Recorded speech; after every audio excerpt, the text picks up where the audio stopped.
नमस्कार, मी सीमा शृंगारे। येत्या 2 डिसेंबर 2025 रोजी सार्वत्रिक निवडणूक नगर परिषद मंगरुळपीर येथे पार पडणार आहे। तर या पार्श्वभूमीवर आम्ही आलो आहोत श्री गौरव कुमार इंगळे यांच्या संघर्ष राष्ट्रप्रेमी आघाडी यांच्या जनसंपर्क कार्यालयात। आपण त्यांच्याशी संवाद साधूयात। नमस्कार। नमस्कार। प्रश्न असा आहे की राजकारणामध्ये येण्यामागचं तुमचं मुख्य कारण कोणतं आहे? राजकारणाचा आणि समाजवादाचा हा दाट संबंध असला पाहिजे अशी माझी भावना आहे। आणि राजकारण हे शासनाचे धोरण सर्वसामान्य जनतेपर्यंत पोहोचवण्याचं एक साधन आहे किंवा शासनाचे धोरण ठरवण्याचं एक साधन आहे। आणि शासनाने ठरवलेले धोरण हे साधारणतः स्थानिक स्वराज्य संस्थांमध्ये सिटिझन्स पर्यंत पोहोचवण्यासाठी जी लोकल बॉडी असते त्या लोकल बॉडीमध्ये सजग आणि शासनाच्या धोरणाचा अभ्यास करणारे लोक त्या ठिकाणी असले पाहिजे असं मला वाटते। आणि याच अनुषंगाने नगर परिषद सार्वत्रिक निवडणूक 2025 मध्ये मी इंटरेस्ट घेतला। सर, आपण कुठल्या पक्षातून उमेदवार निवडणूक लढवणार आहात? मी ही निवडणूक अपक्ष लढवतोय आणि कुठल्याही पक्षाकडे मी तिकीट मागितलेलं नाही। त्याचं कारण असं आहे की आम्ही आमची संघर्ष राष्ट्रप्रेमी आघाडी ही आघाडी या ठिकाणी फॉर्म केलेली आहे आणि या आघाडीच्या माध्यमातून आम्हाला अनेक मोठ्या प्रमाणामध्ये तरुण वर्ग जुळलेला आहे आणि अनेक लोकांचे कामं आम्ही या कार्यालयाच्या माध्यमातून केलेले आहे। त्यामुळे आमचा आत्मविश्वास आहे की आम्हाला ही निवडणूक अपक्ष लढवून सुद्धा जिंकता येईल। सर, आपण म्हटल्याप्रमाणे कुठल्याही पक्षाचा पाठिंबा नसतानाही तुम्ही जनतेच्या समस्या कशा प्रकारे सोडवाल? निश्चितच जनतेच्या समस्या सोडवण्यासाठी मला असं वाटतं एक समाजकारणाची हौस लागते, एक सामाजिक मुद्द्यांची जाणीव लागते, प्रशासन कशा पद्धतीने काम करतं याचं नॉलेज लागतं आणि प्रसंगी प्रशासन जर जनतेच्या मागण्यांकडे दुर्लक्ष करत असेल, जर त्या मागण्या रास्त असतील तर त्या ठिकाणी प्रशासनाकडून ते काम कसं करून घ्यावं यासाठी एक वेळोवेळी आंदोलक पवित्रा लागतो। तो पवित्रा आमच्यात आहे। त्यामुळे निश्चितच आम्हाला कॉन्फिडन्स आहे की आम्ही अपक्ष जरी असलो तरी उद्याच्याला आमची पार्टी रजिस्टर होईल आणि निश्चितच भविष्यात आम्ही लोकांची कामं करण्यासाठी आम्हाला कुठल्याही पक्षाचं पाठबळ लागेल अशी गरज आम्हाला पडणार। नक्कीच सर, माझा दुसरा प्रश्न तुम्हाला असा आहे की तुमच्या वार्डामधल्या मुख्य 3 मोठ्या समस्या कुठल्या आहेत? स्थानिक स्वराज्य संस्थेची ही निवडणूक होऊ घातलेली आहे। यामध्ये नगर परिषद मंगरुळपीर या ठिकाणाहून प्रभाग क्रमांक 7 मधून मी निवडणूक लढतोय। हे जरी असलं तरी ही निवडणूक स्थानिक स्वराज्य संस्थेची आहे। यामध्ये मुख्यतः आपण जर या निवडणुकीला फ्रेमिंग केलं तर ही वॉटर, गटर आणि मीटर या समस्यांवरची ही निवडणूक आहे। त्यामुळे स्थानिक स्वराज्य संस्थेमध्ये कुठलेही या प्रमुख समस्या असतात। एक, वॉटर म्हणजे तुम्हाला पिण्याचं शुद्ध पाणी हे मुबलक प्रमाणात उपलब्ध झालं पाहिजे। दुसरं, गटर म्हणजे तुमच्या वार्डामध्ये सांडपाण्याचा निचरा हा योग्य पद्धतीने झाला पाहिजे। आणि तिसरं, मीटर म्हणजे तुमच्या वार्डामध्ये इलेक्ट्रिक कनेक्शनची व्यवस्था ही व्यवस्थित असली पाहिजे, ज्याला आपण लाईटची व्यवस्था म्हणतो। ही लाईटची व्यवस्था तुमच्या वार्डामध्ये व्यवस्थित असली पाहिजे। ह्या अशा मला वाटतं ह्या नगर परिषद मध्ये राहणाऱ्या किंवा कुठल्याही स्थानिक स्वराज्य संस्थेत राहणाऱ्या लोकांच्या बेसिक गरजा आहेत आणि ह्यावर प्रत्येकानं काम केलं पाहिजे आणि ह्याच समस्या आज सुद्धा मंगरुळपीर शहरात पाहायला मिळतात। नक्कीच सर, या जे 3 समस्या आहेत त्या खऱ्या अर्थानं खूप मोठी म्हणजे जनतेच्या दृष्टिकोनातून मोठी समस्या आहे। तर जर तुम्ही निवडून आले तर या 3 पैकी प्रमुख कुठली समस्या असेल की त्यावर तुम्ही काम करा? पाण्यासाठी आम्ही सगळ्यात पहिले काम करू, कारण वॉटर हा एक असा विषय, पाणी हा एक असा विषय, हे जर मुबलक प्रमाणात असलं तर लोकांचा त्रास वाचेल, लोकांना टँकर घ्यावा लागणार नाही। आणि यासाठी आम्ही काय करणार आहोत हे आम्ही आता सांगणारच। पाणी जर शुद्ध असलं, ते जर व्यवस्थित असलं, ते जर हेल्दी असलं तर निश्चितच समाजामध्ये जी रोगराई पाण्यामुळे जास्तीत जास्त पसरत असतात, टायफॉइड, कॉलरा सारखे जे विकार पाण्यामुळे पसरत असतात, यावर निश्चितच आळा बसेल आणि एक सार्वजनिक आरोग्याच्या दृष्टीने सुद्धा पाण्यावर काम केलेलं हे प्रायोरिटीने आम्ही स्वच्छ पाणी जनतेला कसं मिळेल यावर प्रायोरिटीने आम्ही काम करू। सर, आपला समोरचा प्रश्न असा आहे की शहरामध्ये मुबलक पाणी उपलब्ध राहण्यासाठी आमचं काय नियोजन आहे हा प्रश्न खऱ्या अर्थानं फार महत्वाकांक्षी प्रश्न आहे. कारण आम्ही गोष्ट करतोय स्वच्छ पाणी उपलब्ध करून देण्याची, आम्ही ते कसं उपलब्ध करून देणार आहोत याबाबत सुद्धा आम्ही बोललं पाहिजे. आमच्या शहरामध्ये एक फार पुरातन असा गाव तलाव आहे आणि या गाव तलावाच्या पुनरुज्जीवनाचं काम काही वर्षाआधी एका संस्थेने केलं होतं. कालांतराने त्यानंतर तो तलाव खोल झाला, परंतु त्या तलावामध्ये पाणी भरण्याचं काम कशा पद्धतीने व्हावं या दृष्टीने आम्ही काही वर्षाआधी विचार केला आणि डॉक्टर बाबासाहेब आंबेडकर यांच्या स्मारकाजवळ एखादा पुरुष डुबेल एवढं पाणी आधी साचायचं. मग आम्ही त्या काळामध्ये त्या ठिकाणी डांबर रोड त्यावेळेस होता, टार रोड. आम्ही प्रशासनाकडे वारंवार पाठपुरावा करून काही परवानग्या मागितल्या की आम्हाला या रोडला आडवं ड्रिल करायची परवानगी द्या, जेणेकरून रोडच्या त्या साईडचं पाणी आम्ही या साईडला आणू शकतो. परंतु मग आम्हाला काही परवानग्या मिळाल्या, काही मिळाल्या नाही. मग त्यावेळेस आम्ही लोकवर्गणीतून ठरवलं, निश्चय केला की करायचं आहे तर आम्ही त्या रोडला आडवे ड्रिल करून टाकले दोन.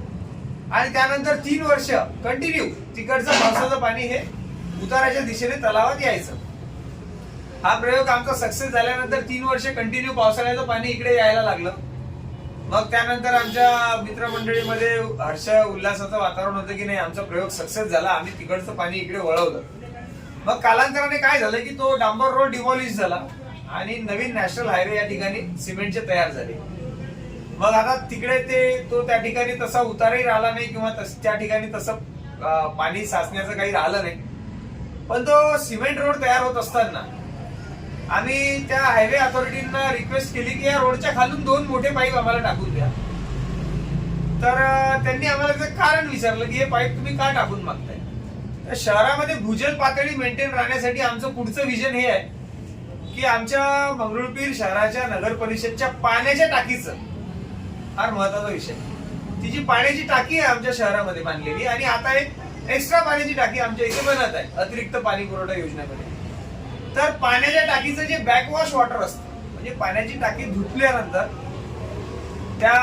ते जे वॉटर असतं की पाण्याची टाकी आतमधून त्या टाकीतलं पाणी जे असतं उरलेलं त्यातून ती टाकी आतमधले फोर्सिबली धुतले जाते. त्या प्रोसेसला आपण बॅकवॉश म्हणतो. त्या बॅकवॉश वॉटरचा निचरा हा सध्या योग्य पद्धतीने होत नाहीये. ते बॅकवॉश वॉटर नाल्याच्या वाटे शहराच्या बाहेर वाहून जाते.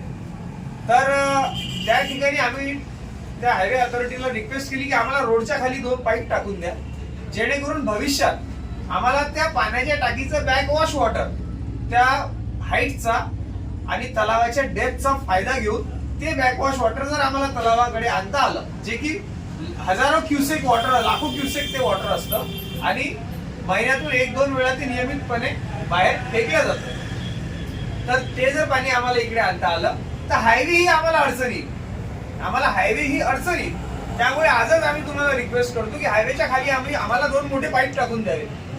मग त्यांनी आम्हाला त्या ठिकाणी आमच्या रिक्वेस्टचा मान ठेवून हायवेच्या खाली 2 पाईप टाकून ठेवले.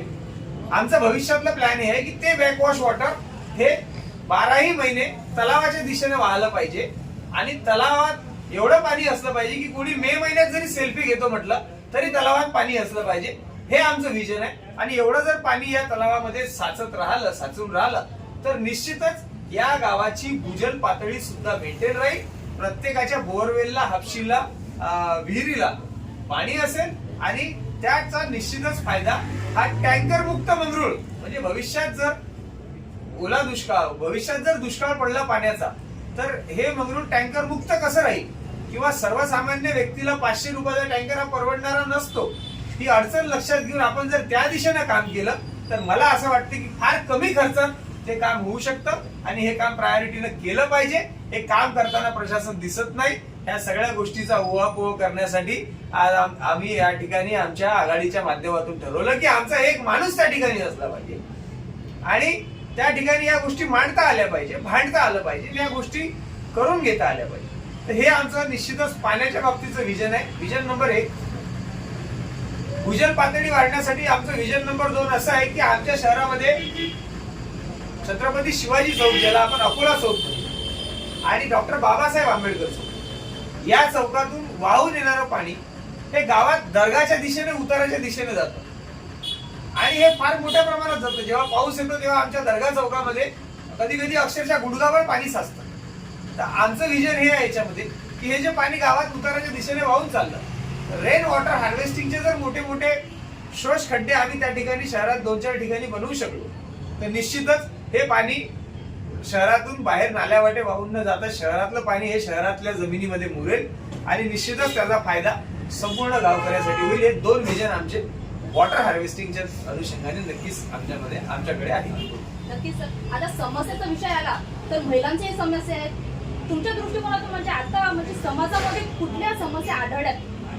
निश्चितच महिलांच्या बाबतीत प्रायोरिटीने जर काही काम करायचं झालं तर हा विषय केवळ प्रभागापुरता नाही किंवा मी ज्या प्रभागातून निवडणूक लढवतोय त्या प्रभागापुरता नाही, हा विषय शहराचा आहे.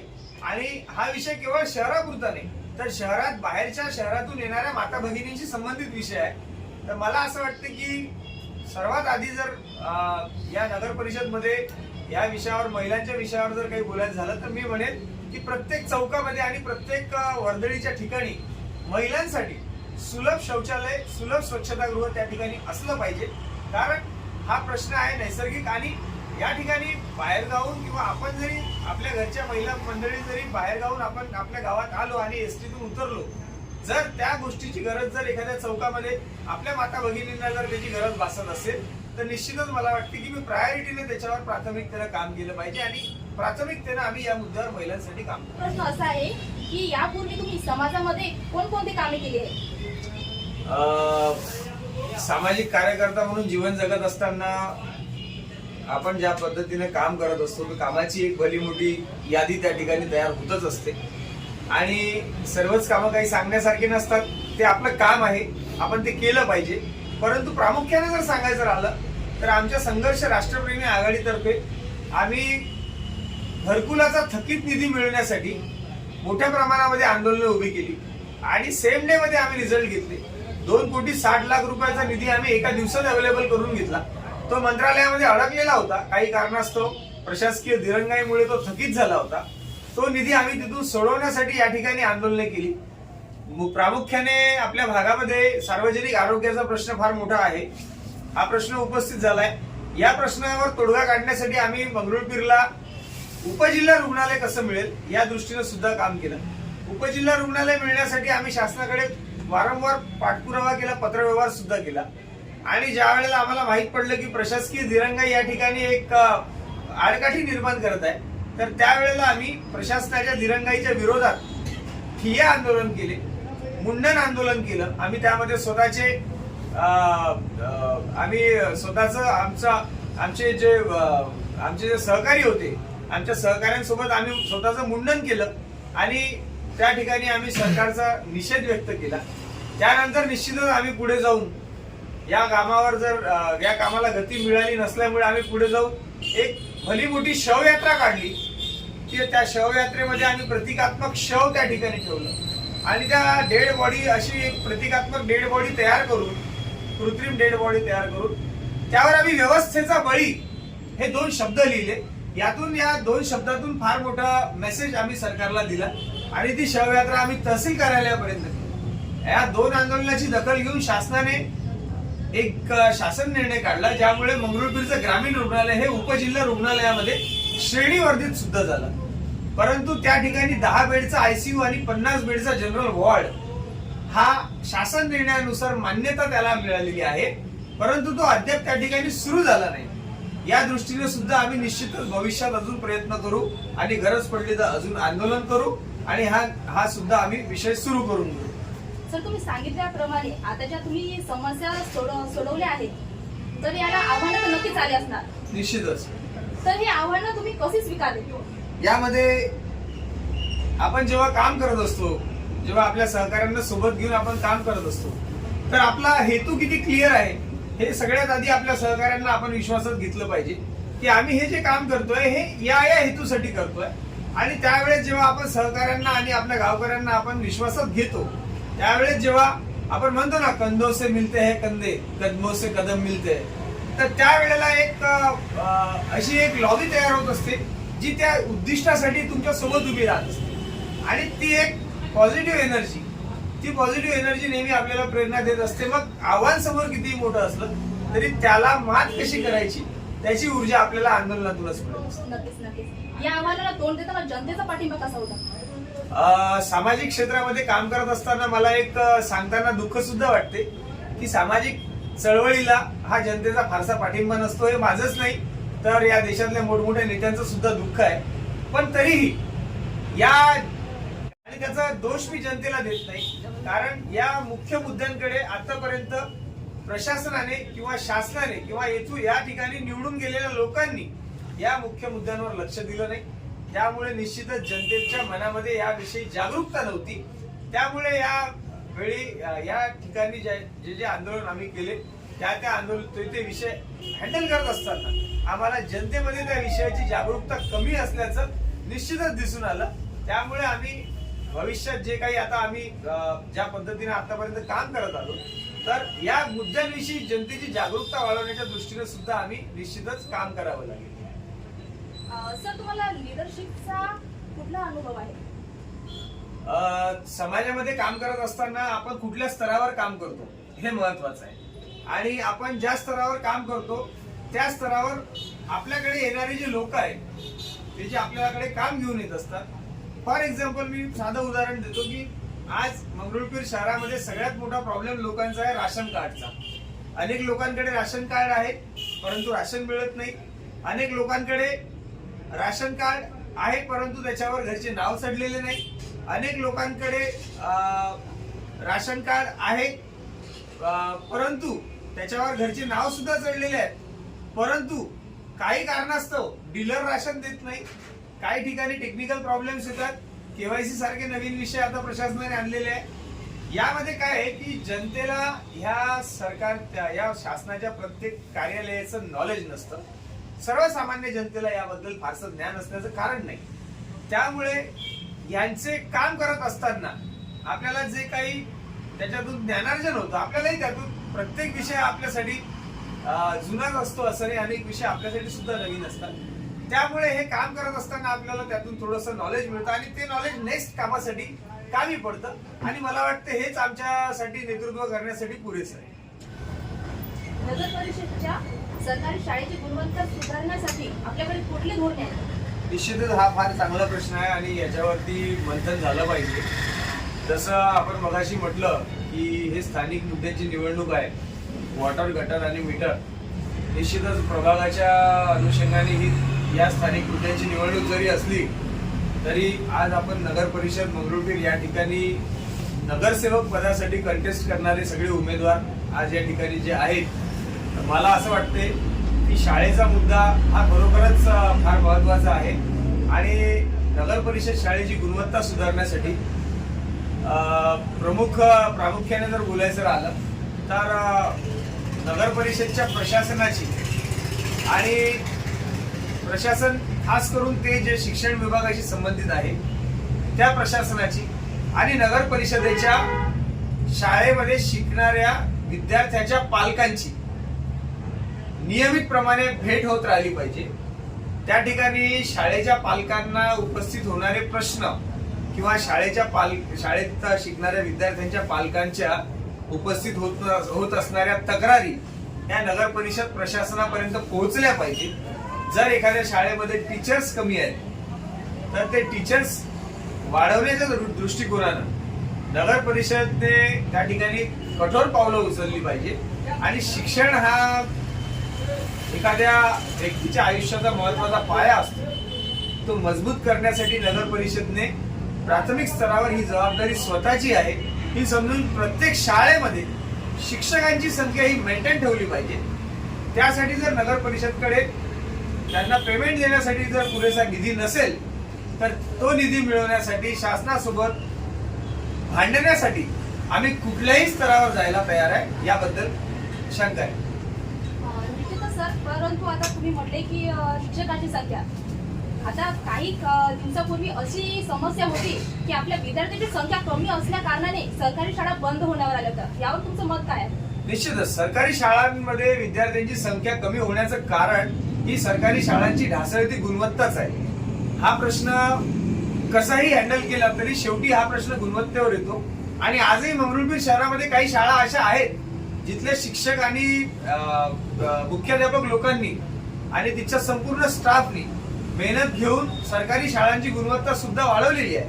मला असं वाटतं त्या अनुभवी शिक्षकांचा अनुभव प्रशासनाने सोबत घेऊन जर इतर शाळेच्या शिक्षकांसमोर तो विषय मांडता आला तर निश्चितच आमच्या शहरामध्ये उर्दू शाळांची संख्या जास्त आहे, मराठी शाळांची संख्या आहे. या शाळांमध्ये शिक्षणाची गुणवत्ता सुधारण्यासाठी आपल्याला निश्चितच त्या दिशेने प्रयत्न करता येतील. आपण पोलीस प्रशासनाकडे वळूया. नगर परिषद जे प्रशासन आहे त्यांच्याविषयी तुमचं मत काय आहे? नगर परिषदेचं प्रशासन जे आहे याच्याविषयी माझं काही फारसं चांगलं मत नाही. कारण प्रशासनासोबत आजपर्यंत जनतेचे काम करत असताना आमचे वाद हे नेहमी प्रशासनासोबतच होतात आणि प्रशासनाकडून काम करून घेण्यासाठीच लोकल बॉडी असते. जर हे प्रशासनच जर चांगल्या पद्धतीने काम केलं असतं तर निश्चितच लोकल बॉडीमध्ये हे मुद्दे उपस्थित होण्याची वेळ आली नसती. मी आपल्याला छोटंसं उदाहरण देतो. आता मागच्या 4 वर्षामध्ये नगर परिषदेमध्ये स्थानिक स्वराज्य संस्थेमध्ये बॉडी बसलेली नाहीये, निवडणुका झालेल्या नाहीये आणि ह्या निवडणुका झालेल्या नसताना सुद्धा हा पूर्ण कारभार नगर परिषदचा प्रशासनाच्या हाती होता. प्रशासनाने हा कारभार सांभाळत असताना मनमर्जीप्रमाणे ठराव घेतले आणि मनमर्जीप्रमाणे नगर परिषदचा सामान्य फंडाचा निधी हा वापरला असं मी म्हणणार नाही केवळ, तर हा वाया घातला. आणि हा निधी वाया घालत असताना प्रशासनाने जनतेला कुठेही विचारात घेतलं नाही, विश्वासात घेतलं नाही. याचं उदाहरण मी आपल्याला देऊ इच्छितो. आपल्या मंगरुळपीर शहरामध्ये तिरंगा सिरीज नावाची एक लाईट हायवेच्या मधामध्ये लावल्या गेली. त्या तिरंगा सिरीजचं 128 पोलचं बिल काढलं 9,50,000 रुपये. हे मी प्रशासनाबद्दल याच्यासाठी बोलतोय की हे सगळं प्रशासनानेच केलं आणि 9,50,000 रुपये खर्च करून आम्ही ती तिरंगा सिरीज आमच्या नगर परिषदेने लावली. याचं कारण त्यांनी सांगितलं की आम्ही स्वातंत्र्याचे 75 वर्ष साजरे करत आहोत आणि 75 वर्ष साजरे करत असताना आम्हाला शहरामध्ये रोषणाई करायची. याचं कारण जरी चांगलं असलं आणि ऐकायला जरी चांगलं वाटत असलं तरी ती लाइटिंग 3 महिन्याच्या वर टिकली नाही, नव्हे तर काही लाइटिंग दुसऱ्याच दिवशी बंद पडल्या.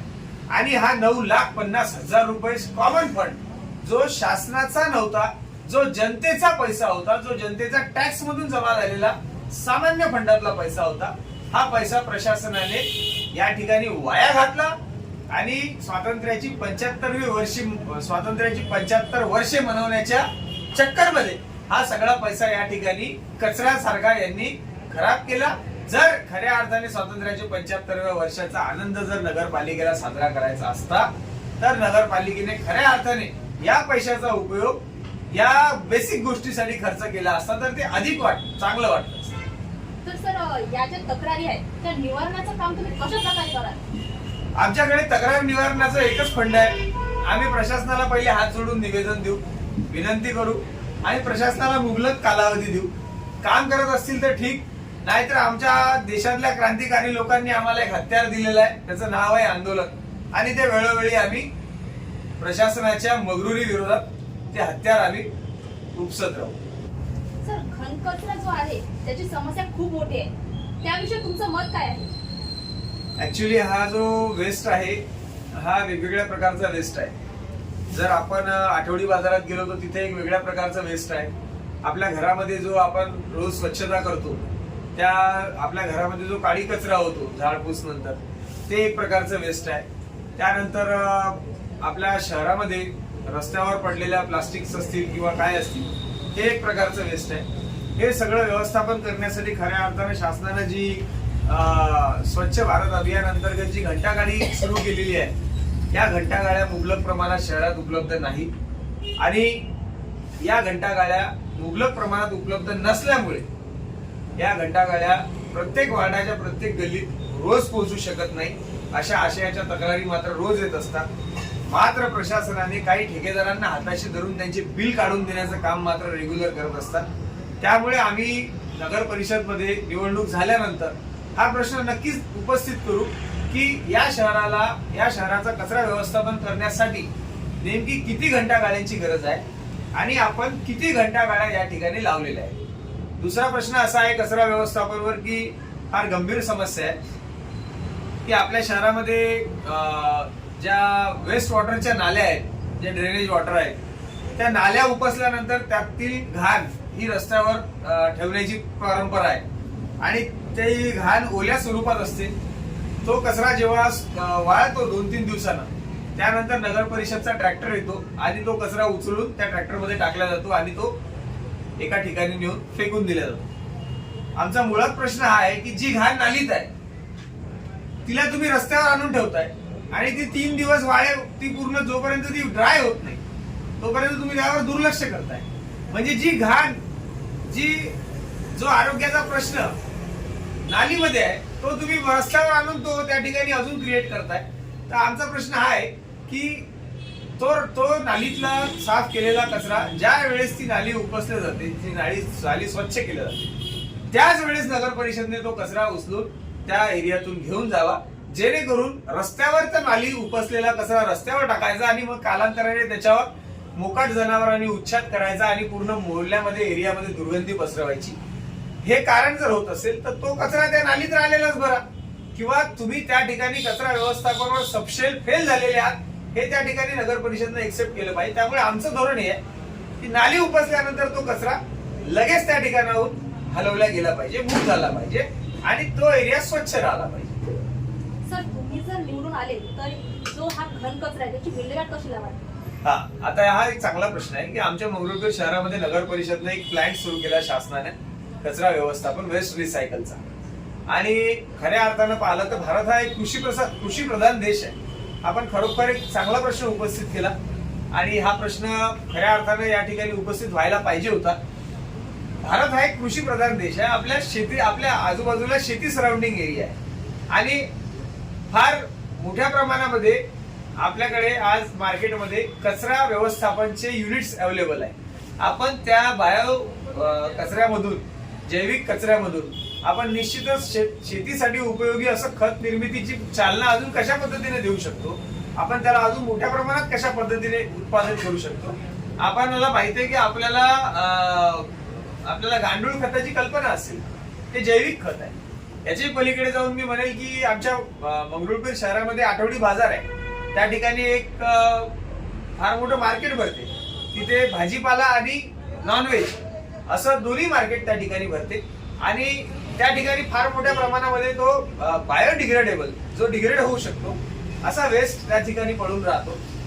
हा वेस्ट जर व्यवस्थित तो त्या ठिकाणी उचलला, संकलित केला आणि त्यावर जर प्रोसेस केला तर निश्चितच शेतकरी बांधवांसाठी एक खत म्हणून एक चांगल्या प्रकारे कामी येईल. आणि सगळ्यात महत्वाचा प्रश्न, जो या प्रश्नातून दुसरा प्रश्न उपस्थित होतो, जो आपण विचारला नाही पण मला त्याच्यावर आता बोलावं वाटते, की आठवडी बाजार परिसरामध्ये जी दुर्गंधी आणि जो कचरा त्या ठिकाणी असतो, यामुळे एक दुसरा प्रश्न शहरामध्ये उपस्थित झालाय की आठवडी बाजार परिसरामध्ये मोकाट कुत्र्यांची संख्या वाढलेली आहे आणि मोकाट कुत्र्यांची संख्या ही इतक्या मोठ्या प्रमाणात वाढली आहे की त्या ठिकाणी जीव घेणे हल्ले सुद्धा कुत्र्यांचे काही लोकांवर झाले आहे. काही लोक गंभीररित्या जखमी सुद्धा त्या ठिकाणी झाले आहे आणि ह्या मोकाट कुत्र्यांमुळे आणि यांच्या या खाण्याच्या हॅबिट्समुळे रोगराई सुद्धा पसरू शकते. अशा आशयाचे निवेदन मी नव्हे तर ऑलरेडी या शहरातल्या काही सजग नागरिकांनी दिलेले आहे. तर या निवेदनांचा सुद्धा विचार करून या गोष्टीवर निश्चितच आम्ही पुढे याचं व्यवस्थापन करण्यासाठी योग्य ती पावले उचलू. आता आपणास माहिती आहे की शेतकऱ्यांची समस्या ही ज्वलंत समस्या आहे, तर याविषयी तुमचं मनोदय काय आहे? ऍक्च्युली शेतकरी हा प्रश्न जरी ग्रामीण भागाशी रिलेटेड असला तरी नगर परिषदच्या निवडणुकीमध्ये हा प्रश्न सुद्धा उपस्थित झाला पाहिजे. त्याचं कारण असं आहे की आमच्या भागामध्ये राहणारा जो नागरिक आहे याची कुठेतरी शेती आहे आणि आम्ही जर नगरसेवक या पदासाठी निवडणूक लढतोय तर जरुरी नाही की आमच्याकडे नेहमी नगर परिषदेशी संबंधितच प्रश्न येतील. काही मोठ्या प्रमाणामध्ये शेतकरी वर्ग सुद्धा आमच्या नगर परिषदमध्ये आहे आणि त्यांच्या समस्या बेसिकली एवढ्या आहेत की त्यांना शेतामध्ये जाण्यासाठी चांगले रस्ते नाही किंवा जे रस्ते असतात त्या रस्त्यांना शासनाने त्यावर कायम दुर्लक्ष केलेलं आहे. काही शेतकरी तर व्यवस्थेने मारलेले आहे. त्या ठिकाणी एखाद्याच्या शेतासमोरून एखादा नाला बनलेला आहे, एखादा रस्ता बनलेला आहे, एखाद्या शेतासमोरून नदीचं खोलीकरण झालेलं आहे आणि त्याच्या शेतात जाण्याचे रस्ते बंद झालेले आहेत. प्रसंगी वेगवेगळे प्रॉब्लेम्स उद्भवतात, शेतकऱ्यांचे आपापसात वाद होतात आणि शेतीच्या रस्त्याचा प्रश्न हा मोठ्या प्रमाणात उभा राहतो. तर निश्चितच आमच्या भागामध्ये राहणारे जे काही कास्तकार आहेत, या शहरामध्ये या तालुक्यामध्ये राहणारे जे काही शेतकरी याच्या शेतीच्या रस्त्यासाठी आमची एक अग्रणी भूमिका सुरुवातीपासून राहिलेली आहे. आणि शेतकऱ्यांना मी एवढं सांगेल की शेतकरी बांधवांसाठी आम्ही एवढं मात्र निश्चितच करू की त्यांच्या शेतीमध्ये जाण्यासाठी जो रस्ता आहे तो प्रशासनाकडून लवकरात लवकर कसा व्यवस्थित करून घेता येईल या दृष्टीने आम्ही निश्चितच प्रयत्नशील राहू. निश्चितच सर, मग पर्यावरणाविषयी तुमचं मत काय आहे? पर्यावरण क्षेत्रामध्ये मी 12-13 वर्षापासून काम करतोय. सर्पमित्र या नात्याने आमची जिल्ह्यामध्ये भली मोठी सर्पमित्रांची फौज आहे. आणि हे जे आम्ही पाण्याच्या बाबतीमध्ये बोललो की तलावामध्ये आम्हाला हे पाणी वळवायचं आहे, याचा फायदा निश्चितच केवळ मानवालाच नाही तर फार मोठ्या प्रमाणामध्ये प्राण्यांना सुद्धा होईल, पक्ष्यांना सुद्धा होईल. आणि हे सगळं करत असताना पर्यावरणाविषयी बोलायचं झालं म्हटल्यानंतर शहरी पर्यावरण हा एक मुख्य भाग त्याच्यामध्ये येतो, ज्याला आपण अर्बन वाईल्ड लाईफ म्हणतो. तसं शहरी वन्यजीवन तर हे कुठलं, तर शहरामध्ये आढळणाऱ्या ज्या बर्ड्सच्या प्रजाती आहेत किंवा ज्या जंगलामधल्या प्रजाती आहेत, ज्या शहरात आता अर्बनाइज झालेल्या आहेत, त्या शहरात राहतात, या प्रजातींच्या संरक्षणासाठी आपण काय करू शकतो याचा सुद्धा डिटेल अभ्यास आमच्या निसर्ग स्पर्श फाउंडेशन कडे आहे. भविष्यात आम्ही जैवविविधता समिती नगर परिषद मंगरुळपीर यांच्या माध्यमातून चांगल्या पद्धतीच्या उपाययोजना पर्यावरण आणि या वन्य जीवनासाठी करण्याच्या अनुषंगाने निश्चितच काम करू. आम्ही प्लांटेशनवर भर देऊ. प्लांटेशनवर भर देत असताना आमच्याकडे काही जागा आहेत नगर परिषदच्या, ज्या गार्डन म्हणून वापरल्या जाऊ शकतात, ज्या शाळेच्या जागा आहेत, ज्या ग्राउंड्स आहेत, त्या ठिकाणी आम्ही ते डेव्हलप करू शकतो. आणि पर्यावरणाविषयी बोलायचं झाल्यास माझ्याकडे बोलण्यासारखं बरंच काही आहे. पर्यावरणाविषयी आपण त्या शाळेमध्ये काही डेमोज तयार करू शकतो की आपल्या विद्यार्थ्यांना, आपल्या भागातल्या विद्यार्थ्यांना आपल्या भागात असलेल्या वन्य प्रजातींची माहिती, त्या वनस्पतीच्या असो किंवा वन्यजीवांच्या असो, ही माहिती कशी होईल आणि यातून पर्यावरण कार्यकर्ते भविष्यात कसे घडतील या दृष्टीने सुद्धा आपण निश्चितच प्रयत्नशील. नक्कीच सर, मला एक प्रश्न विचारावा असं वाटतं की आपल्या शहरामधील रस्त्याची गुणवत्ता कशी आहे? आपल्या शहरामधील रस्त्याच्या गुणवत्तेबद्दल बोलायचं झाल्यास या शहराला कमिशन खुरीचं ग्रहण लागलेलं आहे असं मी म्हणेन. आणि याच्यामध्ये आता कंत्राटदारांना मी पूर्णपणे दोषी कसं ठरवू? शासनाकडून काम आणत असतानाच त्यांना पैसे द्यावे लागतात, टक्केवारी मोजावी लागते, त्यानंतर त्यांना ते बिलो जावं लागतं. आणि त्यानंतरही काही प्रामाणिक कंत्राटदार आहेत जे चांगलं काम करतात, परंतु जे लोक थर्ड क्लास क्वालिटीचं काम करतात यावर निश्चितपणे क्वालिटी कंट्रोल डिपार्टमेंटने यांच्यावर कार्यवाही केली पाहिजे, यांचे लायसन्स रद्द केले पाहिजे. कारण जनतेच्या लाखो रुपयाचा चुराडा करण्याचा अधिकार तुम्हाला कुणी दिला? जरी तुम्हाला त्या कामाचं टेंडर मिळालं तरी ते नियमानुसार आणि ऍज पर इस्टिमेट व्हायला पाहिजे अशी आमची सुरुवातीपासूनची भावना आहे. आणि या अनुषंगाने आम्ही अनेक रस्त्यांचे काम सुद्धा बंद पाडले आणि चांगल्या पद्धतीने करून सुद्धा घेतले. तर मला असं वाटतं की रस्त्याची समस्या ही केवळ शासनाच्या पैशाचा चुराडा इथपर्यंतच नाहीये, तर लोकांच्या आरोग्याशी रिलेटेड सुद्धा आहे. अनेकांना पाठीचे विकार आहे, गरोदर माता रस्त्याने प्रवास करत असतात. अशा वेळेस आपण बनवलेले, ठेकेदाराने बनवलेले रस्ते जर 3 महिन्यात 4 महिन्यात जर ते खराब होत असतील तर मला असं वाटतं की याच्यामध्ये सामाजिक बांधिलकी दिसून येत नाही, ठेकेदारांची संवेदना याच्यामध्ये दिसून येत नाही. जे कोणी कंत्राटदार अशा पद्धतीचं निकृष्ट दर्जाचं काम करतात त्यांच्यावर निश्चितपणे प्रशासनाने कारवाई केली पाहिजे आणि त्यांच्या तक्रारी करण्यासाठी आम्ही सदैव अग्रेसर राहू. सर, आपला लास्टचा क्वेश्चन आहे आणि खूप महत्वाचा आहे. जनता तुम्हाला निवडून का देईल? नाही, प्रश्न तसा फार साधा आणि सोपा आहे, सरळ आहे की आतापर्यंत आपण ज्या ज्या विषयांवर चर्चा केली आणि जे जे सोल्युशन्स आम्ही सांगितले, जर यापेक्षा चांगले सोल्युशन कोणाकडे असतील तर जनतेने त्यांनी निवडून द्यावं. त्याचं स्वागत आहे आणि आम्हालाही काम करायला अजून ऊर्जा मिळेल की आमच्यापेक्षाही कुणीतरी 4 प्रश्न जास्त घेऊन समाजामध्ये लढतोय आणि निवडून येतोय. आम्हाला त्यासाठी आनंदाची गोष्ट. भविष्यात आम्हाला काम करण्यासाठी अजून प्रेरणा मिळेल आणि जेवढे प्रश्न आमच्यासमोर उपस्थित होतील तेवढे उत्तर आम्ही शोधण्याचा प्रयत्न करू. त्यामुळे जनतेने आम्हाला यासाठी निवडून द्यावं की आम्ही काम करत असताना सभोवतालच्या प्रश्नाबद्दल सुद्धा सजग आहोत. आणि मला असं वाटतं या साक्षात्कारातून लोकांसमोर आमच्या भावना पोहोचल्या. नक्कीच सर, तुम्हाला पुढील वाटचालीकरिता खूप खूप शुभेच्छा आणि तुमच्याशी संवाद साधून खूप छान वाटलंय. धन्यवाद. थँक्यू.